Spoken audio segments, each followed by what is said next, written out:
The program is a Reindeer statement, and Heikki Paltto from Finnish Parliament is going to give this statement. Joo, tuori Euroopan parlamentta vahtuu, sitten ära seminar vastaan. Kiitos kohti alla tittillä Sámi poronhoitoalueen ja Pähtönääli EU-ssa. Saamelaiskäräjät Euroopan unionina aina ääni alku.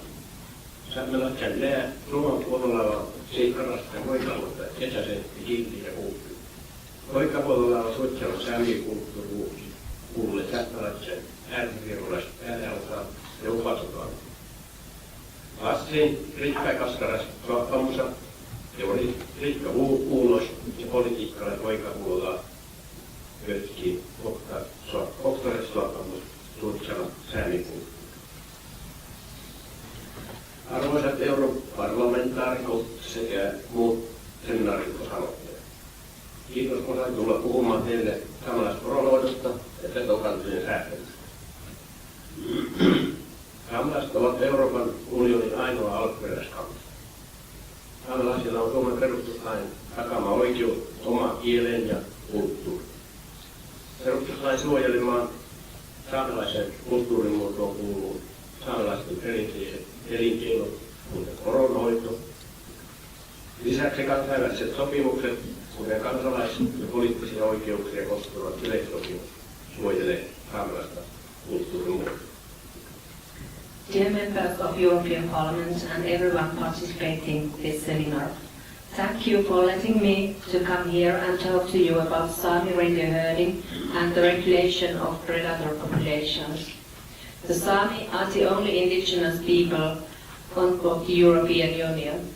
The Sámi's right to their own language and culture is secured in Finland's constitution.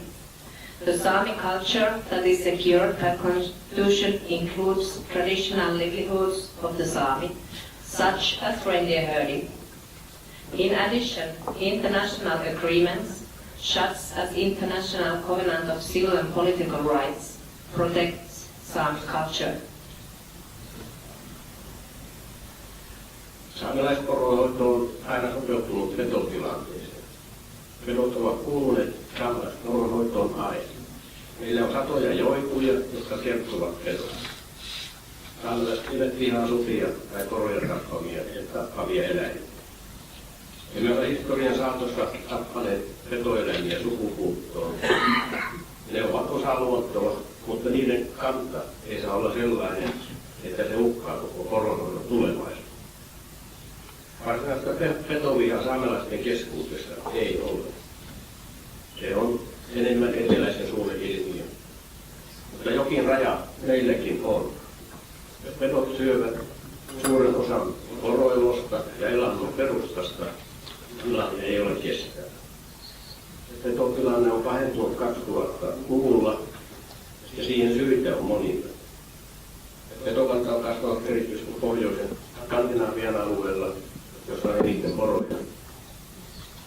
Petojen laajempi liikkuminen valtakunnan rajojen yli on vaikeuttanut saamelaisporonhoidon harjoittamista. Ilves ei esimerkiksi kuulu luontaisesti saamelaisten kotiseutua alueen eläimistä, mutta viime vuosien aikana levittäytynyt pohjoiseen. Ilves tulisikin palauttaa takaisin luontaisille asuinsijoilleen Etelä-Suomeen. Sámi reindeer herding has always adapted to the predator situation. Predators have belonged to the Sámi reindeer herding always. We have hundreds of yoiks that tell about predators. The Sámi do not hate wolves or animals that kill reindeer. During the history, we have not killed predators to extinction. Those are part of our nature, but the population cannot be such that it threatens the whole future of reindeer herding. There is not actual predator hate among the Sámi. It's more a phenomenon of southern Finland. But we also have some kind of a limit. If the predators eat large part of reindeer herd and base of livelihood, the situation is not sustainable. The predator situation has got worse in the 21st century and there are many reasons for that. The predator population has grown especially in northern Scandinavia region, where there are most reindeer. The wide movement of predators across the national borders has made it more difficult to exercise the Sámi reindeer herding.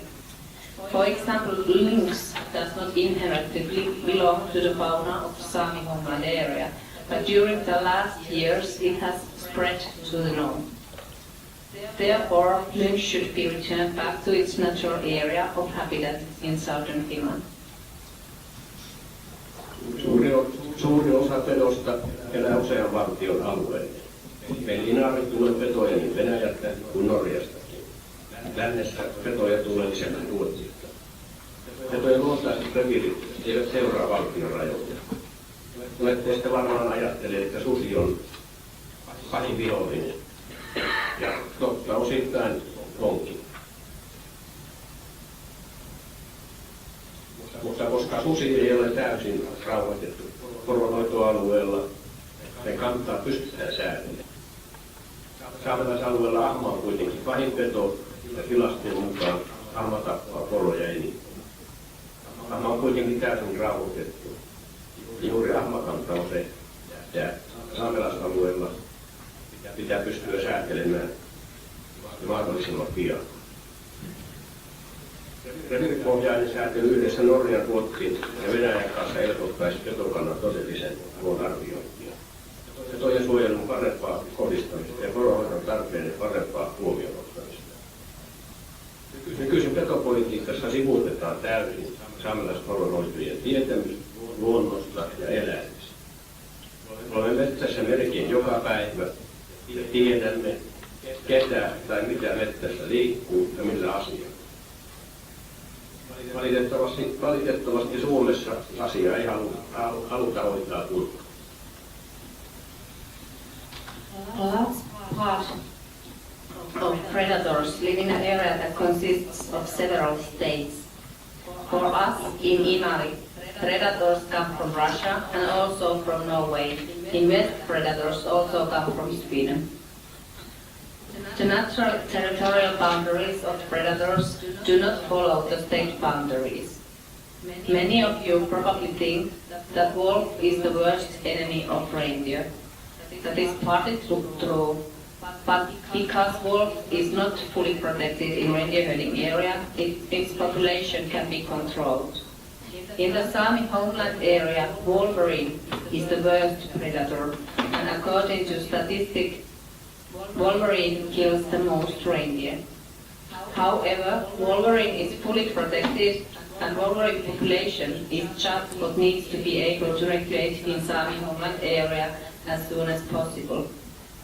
Territory-based regulation together with Norway, Sweden and also with Russia would help the evaluation of actual predator population, the better targeting of protection and better consideration of reindeer herding needs. Today, in the predator politics, the knowledge of reindeer herders of nature and animals is completely ignored. We are at the forest almost every day. We know who and what is moving in the forest and in what business. Unfortunately, in Finland this is not wanted to put in order. Maa- ja metsätalousministeriö vetoaa EU:hun ja kansalliseen lainsäädäntöön. Tilannetta koitetaan lieventää antamalla lupia häiriköeläinten poistamiseen ja maksamalla korvauksia petojen aiheuttamista vahingoista. Ministeriö ei kuitenkaan varaa korvausten maksamiseen riittävästi rahaa ja pitää korvausten maksamista maataloustukeen. Toimintamalli ei ole kestävä, koska petojen tappamien porojen määrä on lisääntynyt viime vuosina dramaattisesti. Toisekseen ei ole poronhoitajien tehtävä poistaa petoja, vaan se on viranomaisten velvollisuus, kuten Norjassa tehdään. Petovahingot on korvattava täysimääräisesti osana biodiversiteetin suojelua ja lisäksi on maksettava reviirikohtaisia korvauksia, koska kaikkien petojen tappamia poroja ei koskaan löydy. Ministry of Agriculture and Forestry pleads to EU and national legislation, and the situation is tried to reduce by giving permits to remove troublemaking animals and by paying compensation for damage that has been caused by predators. However, Ministry does not reserve enough money and considers the compensation as agricultural subsidy. The model is not sustainable because the amount of reindeer killed by predators has increased dramatically in recent years. Secondly, it's not the job of reindeer herders to remove the predators, but it's an obligation to authorities as it is done in Norway. Damage caused by predators must be compensated fully as part of the conservation of biodiversity, and in addition, territory-based compensation must be paid because part of the reindeer killed by predators are never found. Poronhoitajien tulotaso muodostuu yksinomaan poronlihan myynnistä. Valtion tukien osuus poronhoitajien tuloksesta on vain noin 14%. Maa- ja metsätalousministeriö pitää poronhoitoa maatalouden. Silti sen saamat tuet kalpenevat maatalouden. Samanaikaisesti bensiini kallistuu jatkuvasti, jota tarvitaan paljon. Saamelaisporonhoidossa poroja suojellaan pedoilta, paimennuksella. Petojen suojelu käy kalliiksi, varsinkin petojen tappamia poroja ei korvata täysimääräisesti. Saamelaiseen poronhoitoon tarhaaminen ei sovellu ja se on mahdoton ajatus. Saamelaiskäräjät on esittänyt, että paimentolaisen poronhoidon turvaamiseksi otettaisiin käyttöön paimennustuki ja petokantojen sääntelyssä ja hoidosta otettaisiin huomioon saamelaisporonhoitajien perinteinen tieto ja asiantuntemus. Uskon, että voimme yhdessä löytää sellaisen ratkaisun, joka turvaa poronhoidon kannattavuuden ja petokantojen säilymisen, jos valtio sitä aidosti haluaa. Tilanne on kuitenkin ratkaistava pian, koska liian suuri petokanta uhkaa saamelaisen poronhoitoa jo tällä hetkellä. Saamelaisporonhoito joutuu sopeutumaan petojen kasvun lisäksi muihin kilpaileviin maankäyttömuotoihin ja laitun alueemme lisääntyvän virkis- ja taloudellisen käyttöön. Nämä kaikki muodostavat yhdessä painetta saamelaisen poronhoitoa kohtaan ja voivat johtaa monella elinkeinoon luopumiseen ja ainutlaatuisen kulttuuriperinteen katkeamiseen. Ja lopuksi vielä kysyisin tämän. Okay. The income level of reindeer herders consists exclusively of the sale of reindeer meat. The part of the governmental subsidy in the result of reindeer herders is only about 40%. Ministry of Agriculture and Forestry considers reindeer herding as agriculture. Still, the subsidies it receives pales in comparison with agriculture. At the same time, gas gets more expensive continuously, and it is needed a lot. At the Sámi reindeer herding, reindeer are protected from the predators by herding. Protection of reindeer gets expensive, especially when the reindeer killed by predators are not fully compensated. Farming does not suit to Sámi reindeer herding, and it is an impossible thought.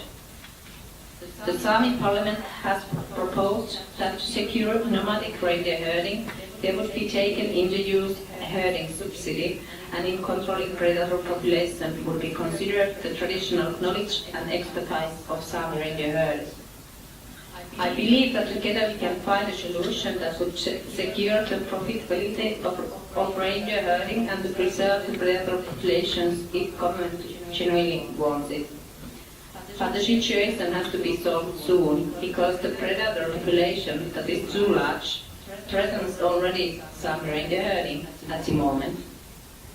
Sámi reindeer herding has to adapt in addition to predator population growth to other competing forms of land use and the increasing recreational and economical use of our pasture area.